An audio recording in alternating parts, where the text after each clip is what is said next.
চূড়ান্ত কাউন্টডাউন শুরু। যমুনার রুদ্ধশ্বাস বৈঠকের সব সিদ্ধান্ত সম্পন্ন। আগামীকালই প্রকাশ পাচ্ছে জাতীয় নবম পে স্কেলের পূর্ণাঙ্গ গেজেট।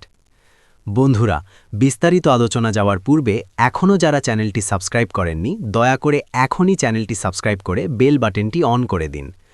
আজকের দিনটি ছিল নিঃশব্দ ঝড়ের মতো, কিন্তু এর প্রভাব হবে বজ্রপাতের মতো বিস্ফোরক। প্রধানমন্ত্রীর সরকারি বাসভবন যমুনায় অনুষ্ঠিত হল এক অত্যন্ত গুরুত্বপূর্ণ, টানটান উত্তেজনায় ভরা উচ্চ পর্যায়ের বৈঠক, যেখানে নেতৃত্বে ছিলেন তারেক রহমান। এই বৈঠকেই নেওয়া হয়েছে সেই বহুল প্রতীক্ষিত, বহু আলোচিত এবং কোটি মানুষের প্রত্যাশার কেন্দ্রবিন্দু, জাতীয় নবম পে স্কেলের পূর্ণাঙ্গ চূড়ান্ত সিদ্ধান্ত। ঘণ্টার পর ঘণ্টা ধরে চলা এই বৈঠকে উপস্থিত ছিলেন অর্থমন্ত্রী আমির খসরু এবং নবম পে কমিশনের চেয়ারম্যান জাকির আহমেদ।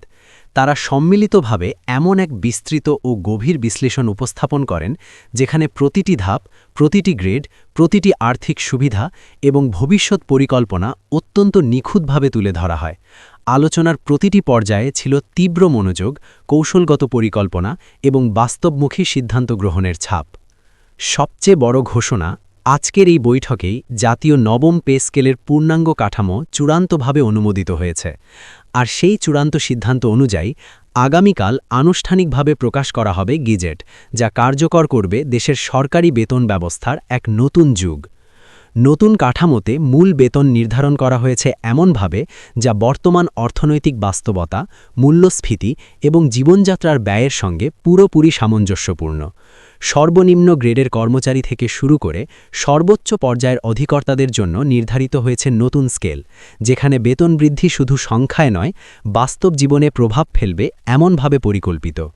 ভাতা কাঠামোতে এসেছে এক অভূতপূর্ব রূপান্তর। বাড়ি ভাড়া ভাতা শহরভেদে নতুনভাবে নির্ধারণ করা হয়েছে, যাতে কর্মচারীরা তাদের বসবাসের ব্যয় নির্বিঘ্নে সামালাতে পারেন।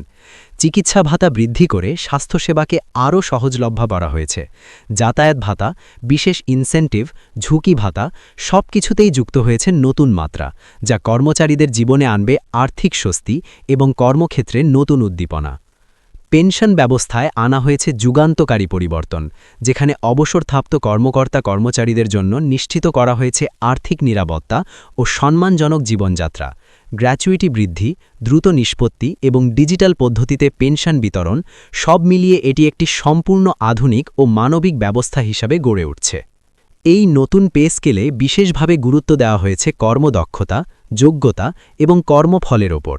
এখন থেকে পদোন্নতি ও ইনক্রিমেন্ট নির্ধারিত হবে পারফরমেন্সের ভিত্তিতে, যা প্রশাসনে আনবে গতি, স্বচ্ছতা এবং প্রতিযোগিতামূলক মনোভাব। ডিজিটাল পে সিস্টেম চালুর সিদ্ধান্ত আজকের বৈঠকে চূড়ান্ত হয়েছে। বেতন, ভাতা, পেনশন সবকিছুই এখন থেকে পরিচালিত হবে একটি সম্পূর্ণ ডিজিটাল প্ল্যাটফর্মের মাধ্যমে, যা নিশ্চিত করবে স্বচ্ছতা, দ্রুততা এবং নির্ভুলতা। প্রধানমন্ত্রী তারেক রহমান বৈঠকের প্রতিটি বিষয় গভীরভাবে পর্যালোচনা করেন এবং বেশ কিছু গুরুত্বপূর্ণ দিক নির্দেশনা প্রদান করেন। তিনি স্পষ্টভাবে বলেন, এই পে স্কেল শুধু একটি আর্থিক কাঠামো নয়, এটি দেশের প্রশাসনিক ব্যবস্থাকে আধুনিক ও মানবিক করার একটি বৃহৎ পদক্ষেপ। আজকের বৈঠক শেষ হয়েছে একটি ঐতিহাসিক সিদ্ধান্তের মাধ্যমে। সবকিছু চূড়ান্ত, সবকিছু প্রস্তুত। এখন শুধু অপেক্ষা সেই মাহেন্দ্রক্ষণের, আগামীকাল, যখন আনুষ্ঠানিকভাবে প্রকাশিত হবে জাতীয় নবম পে স্কেলের পূর্ণাঙ্গ গেজেট। দেশজুড়ে এখন একটাই প্রশ্ন, কখন আসবে সেই ঘোষণা? আর উত্তর একটাই, আর মাত্র কয়েক ঘণ্টা।